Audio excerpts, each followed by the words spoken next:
Periyava Sharan, Voice of God, Volume 1, Part 2, Chapter 14, Maya. Advaita does not say, in the manner of Buddhism, that everything is Maya and there is nothing that is real. Advaita says that the entire universe is Maya, but Brahman is the power that supports and sustains the universe and is the absolute truth. You say that world is Maya, a mere jugglery. When we actually see so many things happening, how can this be called Maya? Asks some. Those who ask such a question are under the impression that Maya means something that does not exist at all. But Maya is not a thing that is totally non existent. When someone talks of a hare's horn or a barren woman's child, we dismiss it because such a thing cannot exist. Maya is not such a thing. So long as we think it is there, it will be perceived to be there. It is not like the hare's horn, but like the mirage. The eyes perceive water. There is, in fact, no water. Thirst cannot be quenched by drinking it. Even to those who know it to be an illusion, it is visible as water.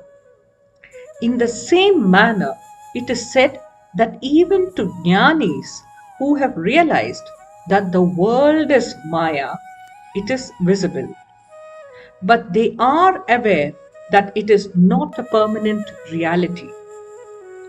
We mistake a rope for a snake. The truth is that there is no snake in the rope.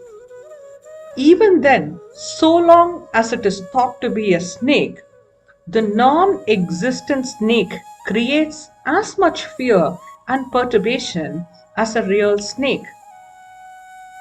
Even though the snake is not real, it is true that we sweat and experience fear. Although the world is not a permanent reality, we think it is a reality. So long as we think it to be real, all activities take place. Just as the person who realizes that it is a rope and becomes free from fear, when it is realized that the world is just an appearance of Brahman, which is its support, which is the permanent truth, all activities cease. The world is not an absolute unreality.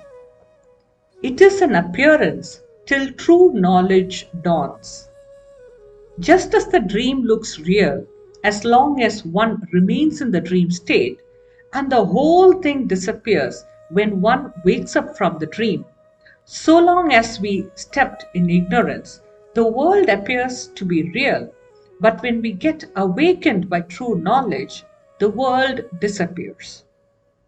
Thus, the world not being absolute unreality, but a non-permanent reality which appears and disappears, is described not as absolute truth, but reflective reality, pratibhashika satyam. Just as a shell shines like silver in sunlight, the temporary world shines as a reflection of Brahman by the power of Maya. To the jnani, Maya is a mere zero.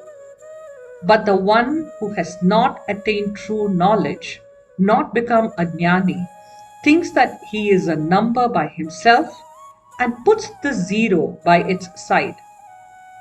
Just a zero which takes its place beside a number raises its value 10, 20, 100, 1,000 times, etc. To this ajnani, the ignorant one, Maya spreads itself in a variety and shines as real things of the world. Jnani alone understands the nature of things. Just as several dolls are made from out of same sugar, it is the Brahman which has become so many. If a doll looking like a bitter gourd is made out of sugar, the innocent child will think it will be bitter and run away from it.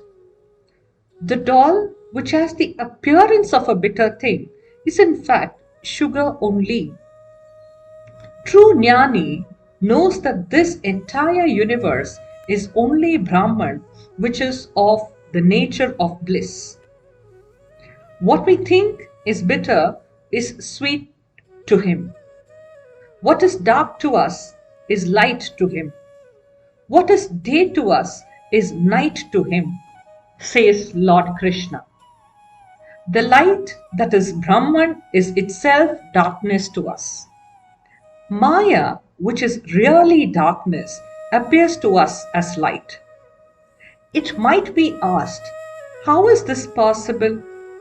Maya also leans on Brahman and gets a little reflected light. This light, reflected light, only can be perceived by our limited intellect. It is in medium light that black letters are clearly visible. If one opens a book in front of full sunlight, nothing can be seen. In the poor light of Maya, we can see the world of normal activities. In the Jnani's self-effulgence, they disappear. That is the meaning of the statement that Jnani's day is night to us. Periyava Sharan.